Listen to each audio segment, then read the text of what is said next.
श्री कृष्णं वंदे जगद्गुरु। इदं श्री सद्गुरुवे नमः। वाङ्मय नंबर 9, गायत्री महाविद्या का तत्वदर्शन, अध्याय 6, ऑडियो 39 यानी 39। पिछले ऑडियो में हमने पढ़ा कि भगवान महादेव भी गायत्री की उपासना करते थे। गायत्री उनकी उपास्य देवी रही हैं। फिर हमने विपत्ति निवारणी गायत्री में पढ़ा कि पापों को संशोधन करने में गायत्री के समान कोई उपाय नहीं है। अब क्रमशः आगे। गायत्री के प्रथम पाद द्वारा पापों की निवृत्ति। गायत्री के ओम भूर्भुवः स्वः इस प्रथम पाद की शिक्षा यह है कि सर्वत्र तीनों लोकों में परमात्मा व्याप्त है, इसलिए उसको सर्वव्यापी और निष्पक्ष न्यायकारी समझकर पापों से उसी प्रकार बचना चाहिए जैसे कि राजा को सामने खड़ा देखकर चोर को चोरी करने का साहस नहीं होता। इसके अतिरिक्त सब में जब अपनी आत्मा अपना प्रभु ही व्यापक है तो किसी के साथ अनुचित अनीतिपूर्ण अनिष्ट व्यवहार नहीं करना चाहिए। हम अपने लिए जैसा व्यवहार दूसरों द्वारा होने की आशा करते हैं वैसा व्यवहार हमें दूसरों के साथ करना चाहिए। दूसरों के हितों को आघात पहुंचाकर अपना स्वार्थ साधन करने की नीति से हमें प्रयत्नपूर्वक बचना चाहिए। यह प्रकट है कि संसार में अधिकांश दुख हमारे पापों के परिणाम स्वरूप होते हैं। कई बार कर्म फल तुरंत मिल जाता है, जिसके साथ बुराई की गई है उसके द्वारा, प्रत्याक्रमण द्वारा, सामाजिक अपकीर्ति द्वारा, लोगों के असंतोष एवं असहयोग के कारण होने वाली हानि द्वारा, राजदंड द्वारा उस बुराई का दंड मिल जाता है।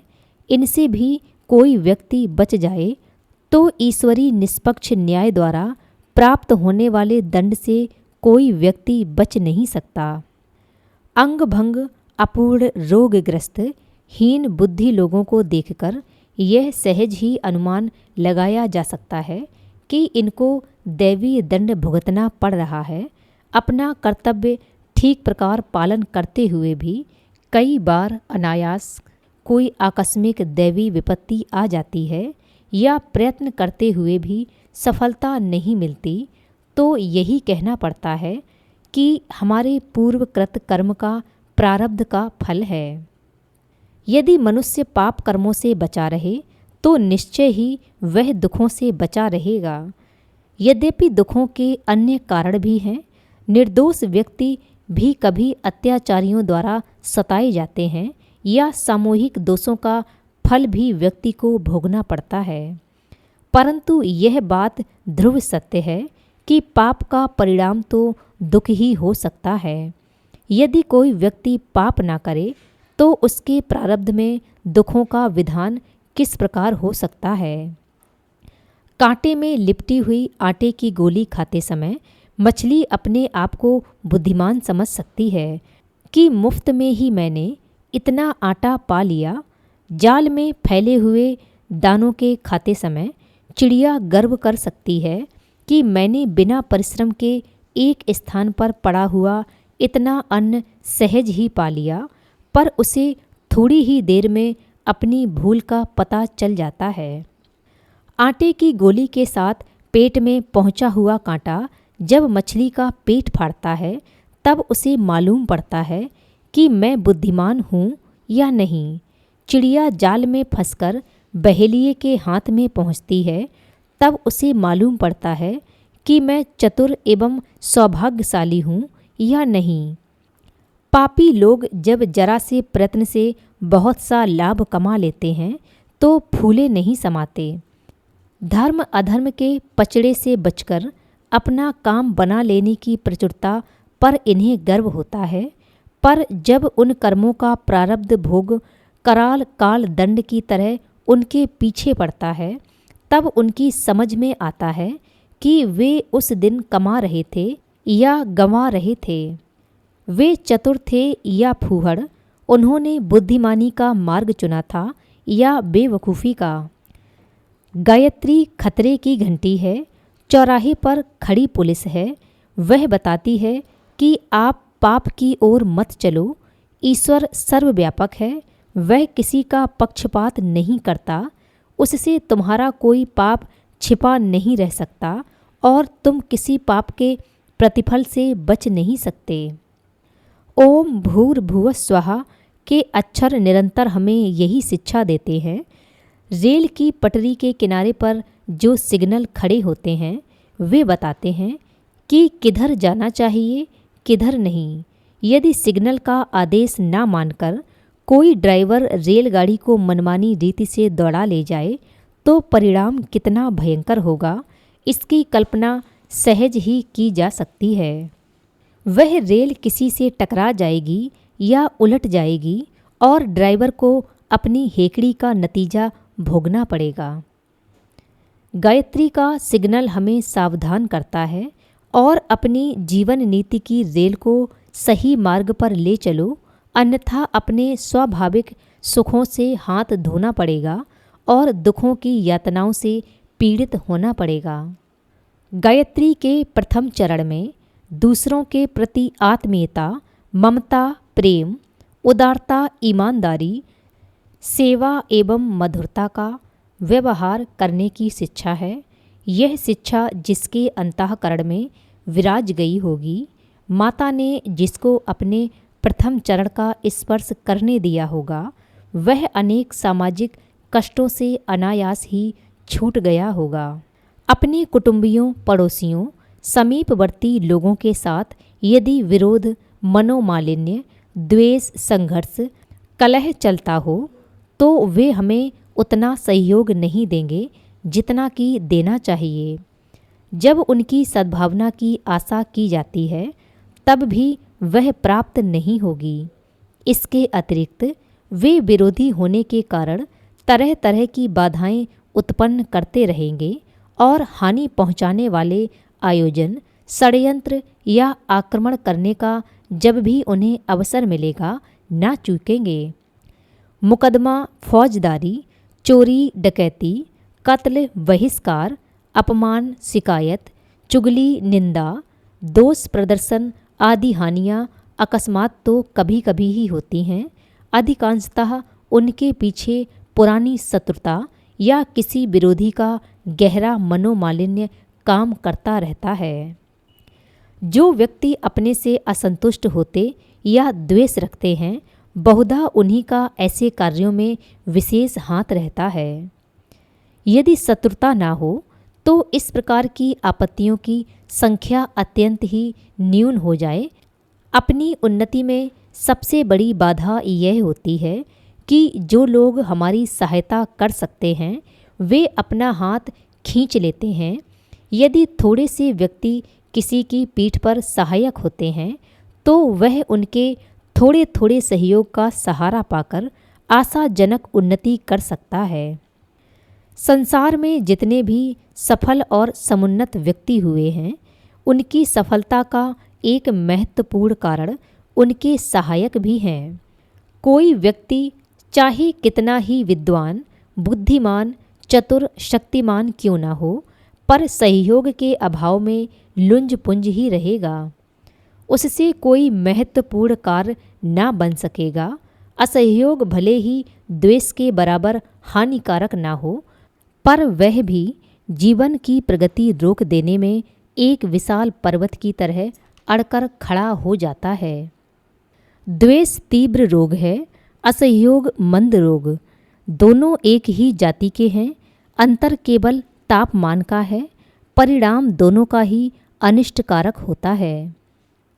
द्वेष और असहयोग जन्य विपत्तियां, बाधाएं अकारण नहीं आती।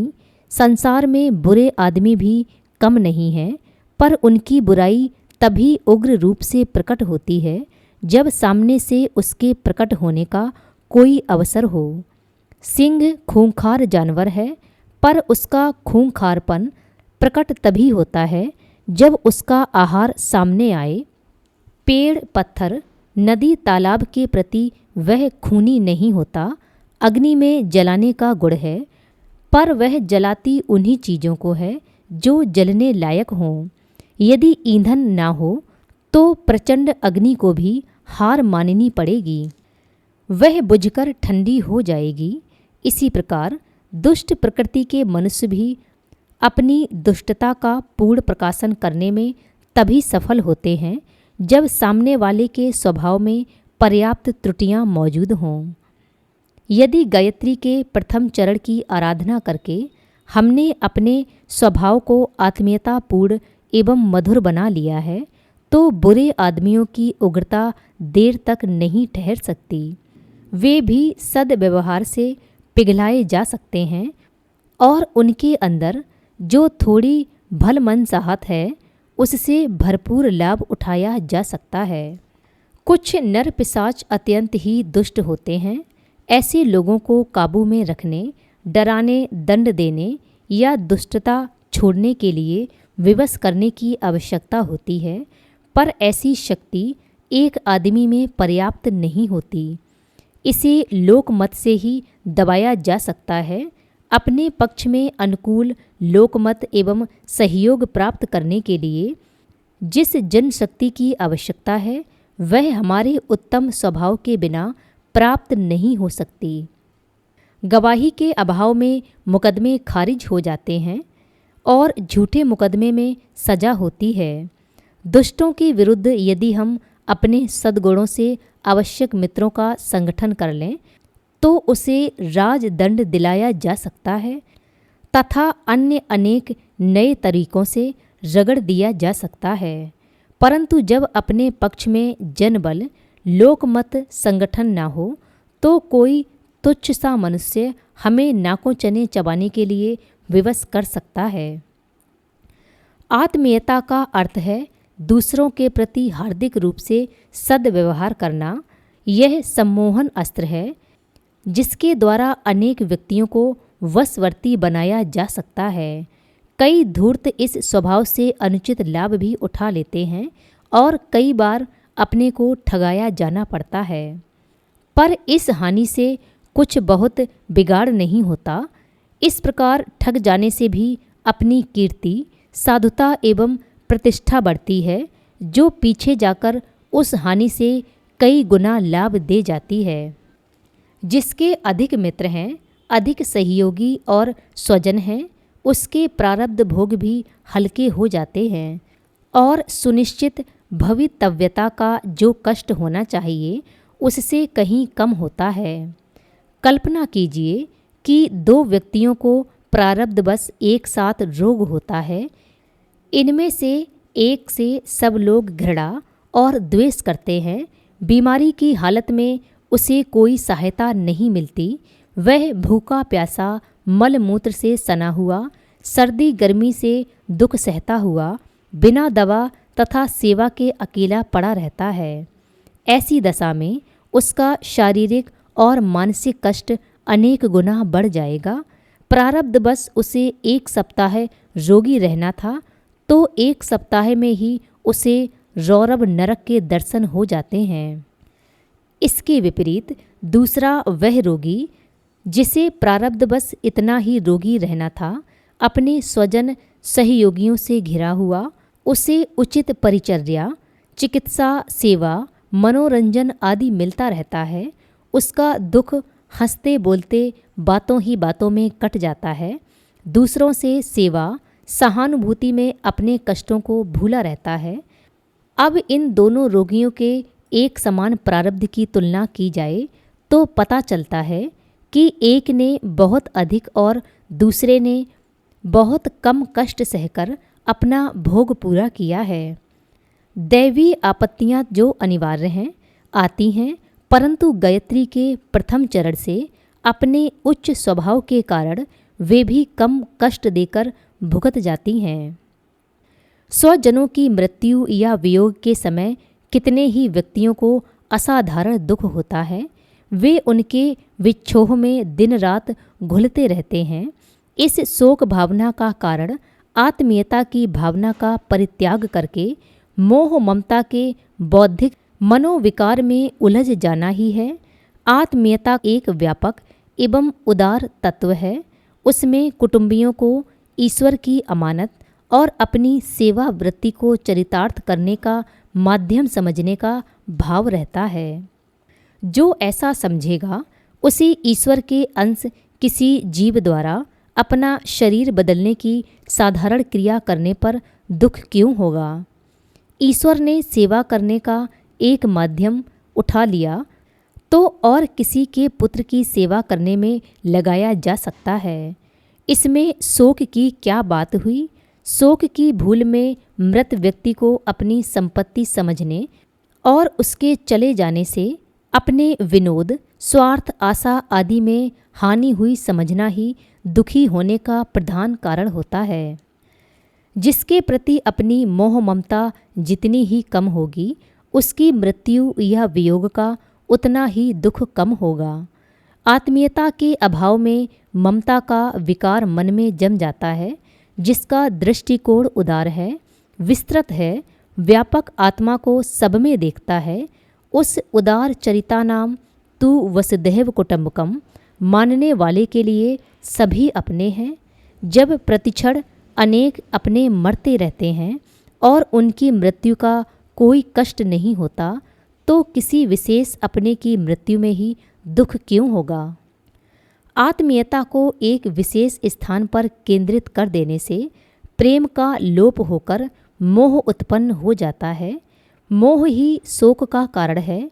जिस मनुष्य के हृदय में सबके प्रति व्यापक एवं विस्तृत सहानुभूति होती है, सबकी आत्माओं में उसे अपनेपन की आत्मीयता परिलक्षित होती है, तो ऐसी दशा में अपने बच्चे की मृत्यु का उतना ही शोक हो सकता है जितना कि पड़ोसी के बच्चे के मरने का। यदि उस व्यापक आत्मीयता को दूसरों पर से हटाकर किसी एक ही व्यक्ति तक सीमित कर लिया जाए, तो ही ऐसा हो सकता है कि दूसरों के मरने पर जरा भी दुख ना हो और अपने संबंधी के मरने पर शोक से विह्वल हो जाया जाए। गायत्री का प्रथम चरण हमें व्यापक आत्मीयता प्रदान करता है और बताता है कि कोई भी प्राणी किसी दूसरे की संपत्ति नहीं, सब ईश्वर के अंश हैं और अपने स्वतंत्र कर्म भोग के आधार पर जन्म मरण के चक्र में घूम रहे हैं। हम उस चक्र को रोक नहीं सकते, केवल सामयिक कर्तव्य का पालन कर सकते हैं। यदि हम अपने कर्तव्य का ठीक प्रकार पालन नहीं करते तो ही शोक की बात है, अन्यथा प्रभु के विशाल विधान चक्र में अपनी टांग अड़ाकर व्यर्थ ही दुखी होने की समझ को बाल बुद्धि ही कहा जा सकता है। गायत्री का प्रथम चरण जब हृदय में आता है तो मनुष्य इस प्रकार की अनेक कुबुद्धियों से बच जाता है जो समय समय पर दुखों के पर्वत सिर पर पटकती है। आस्तिकता और आत्मीयता के कारण वह पाप करने से बच जाता है। जो पापों से बचा होगा वह दुखों से बचा रहेगा। माता का प्रथम आशीर्वाद वह सद्बुद्धि देता है जिससे हमारे सामाजिक दुख दूर होते हैं। दूसरे व्यक्तियों के संपर्क से उत्पन्न होने वाले व्यवहार की भूल से मिलने वाले दुखों की जड़ गायत्री के प्रथम प्रकाश से ही कट जाती है। सभी को प्रणाम। 21वीं सदी उज्जवल भविष्य। भारत माता की जय। वंदे मातरम। प्रणाम सभी को। वाङ्मय अर्थात साहित्य, शब्द, भावना और विचार का संग्रह योग ऋषि पंडित श्रीराम शर्मा आचार्य जी की इस धरोहर को ऑडियो रूप से सुनने के लिए चैनल को लाइक करें, सब्सक्राइब करें और नोटिफिकेशन ऑन करें। आइए गुरुदेव की वाणी जन जन तक पहुंचाएं। सभी को आभार।